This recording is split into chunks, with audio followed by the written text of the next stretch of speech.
Lesson number 27. The Bremen Town Musicians. Let's read the lesson. Once there was a donkey who had worked long and hard for his master. Now he had grown weak and could not do much work. So his master began to treat him unkindly. He even began to starve the donkey. He wanted to save the money he spent on the donkey's food. In the end, the poor donkey left the house. He believed he still had a good, strong singing voice, so he decided to go to Bremen town and earn his living as a town musician. On the way, he met an old dog. He too had been kicked out of the house by a cruel master. The dog was afraid. "How will I earn my bread?" he said. "Why, you have a voice as good as mine," said the donkey. "Let us both go to the Bremen and sing for the townspeople. We shall be well paid there." So the two companions went on together. Suddenly, they heard a cat mewing sadly with tears in his voice. "Why are you crying?" they asked. "How can I be happy knowing that my mistress is going to drown me? I'm old and would only like to sit by the fire and sleep. I cannot catch mice as I did before, so my mistress does not need me anymore. Where am I to go?" "Come with us to Bremen. You have a sweet voice and you know night music. You too can be a town musician," said the donkey. Now the three traveled together for some time till they came upon a farmyard. There they heard a cock's loud wailing. When they made inquiries, the cock told them, "My mistress is preparing a feast for her guests. She has told the cook to kill me for the feast. I am so frightened." So the donkey invited the cock too to join the band of musicians.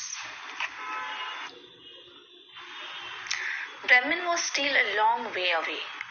On the way, they had to cross a forest. As it began to get dark, the cock flew to the top of a tree to look around for shelter. He saw an old house among the trees. The four friends decided to rest there for the night. It was quite dark by the time they reached the house. Through the window, they saw some robbers feasting at a large table inside. The animals had a clever idea. Why not give the first performance here? The robbers would be so pleased that they would happily share their food with the four musicians. They might even pay them for the performance. So the donkey placed his forelegs on the window ledge. The dog jumped on the donkey's back and the cat on the dog's. The cock perched on the cat's head. Then, all at once and all together, they began to sing their wonderful song. Strangely, the music only frightened the robbers. They only heard a terrible noise and saw the huge shadow cast by the animals together. They sprang from the table and, taking to their heels, disappeared into the forest. The four friends were puzzled, but they gladly sat down at the table and had a hearty dinner. Then they put out the light and went to sleep. The donkey on the straw in the yard, the cat near the stove, the dog on the doormat, and the cock on the beam of the roof. Now the robbers had not gone very far.